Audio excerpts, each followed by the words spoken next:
on the board here, we've got a position function. We're told that t is time measured in seconds, p of t is position in meters, and we're asked to find a of t, the acceleration function. So that's the second derivative.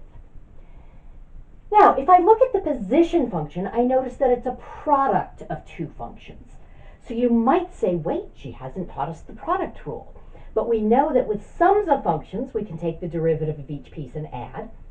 And with differences of functions, we can take the derivative of each piece and subtract. So maybe we just take the derivative of each piece and then multiply.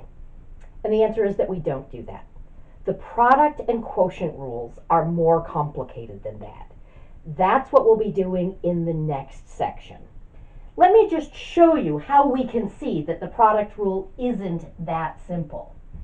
I know that the derivative of x squared is just 2x.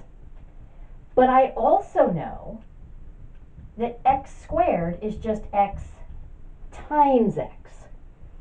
And this is not the derivative of x times the derivative of x, because x, that's just a line of slope 1, happens to go through the origin.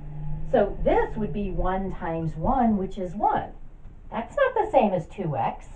I mean, it happens to coincidentally be the same at one particular value of x, but the function 2x is not the same as the constant function 1.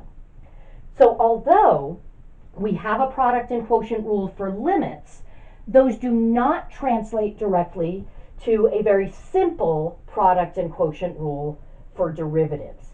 And the reason is simply that the limit that's involved in calculating the derivative involves subtraction and division, and then when we start multiplying and dividing those things, we've got to take into account order of operations. And so the limit rule for derivatives, or sorry, for limits, which is so nice, just take the limits and then do the arithmetic, that translates nicely for addition and subtraction, translates into a much more complicated rule for multiplication and division. So I don't have, at this point, a product rule. Fortunately, I do have my algebra skills. I can do that multiplication. So at this point, if we have to take the derivative of a product or a quotient, we've got to just do the arithmetic and then take the derivative. So p of t, I'm just going to FOIL this out. That's going to give me 3x cubed. Let's see, that's going to be minus 3x times 4 over x minus the square root of x times x squared. I'm going to come back and simplify in a moment. Minus the square root of x times 4 over x. That's 3x cubed.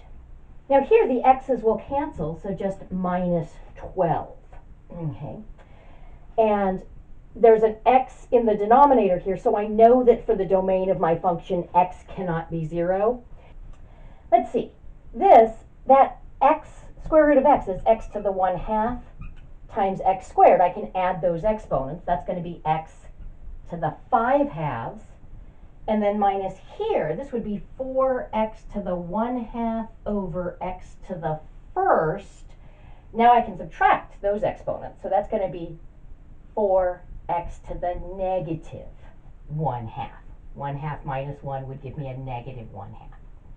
So that's my position function. Now I want to find the acceleration, which is the second derivative. So p prime of t, I could call v of t. 3 comes down, multiplies by the 3 that's already there. That gives me 9x squared. Derivative of any constant is just 0. I'm going to go ahead and write that in. If you're comfortable just leaving it blank, that's totally fine. Minus 5/2 x to the 3/2. Subtracting 1 is just subtracting 2/2. When this negative comes down, it's going to combine with the negative that's already there, so it's going to become plus 2x to the 1/2 minus 2/2 is negative 3/2. All right, the second derivative of position is the first derivative of velocity, And that's going to be the acceleration. 2 times 9 gives me 18. X to the 1 less power is just x to the first, and I can just write x. The 0 drops out. 3 halves times a negative 5 halves is going to give me negative 15 fourths. X to the 3 halves minus 2 halves is 1 half. And then when I bring the negative 3 halves down, it'll combine with that 2. It'll become negative 3. X to the negative 3 halves minus 2 halves is negative 5 halves.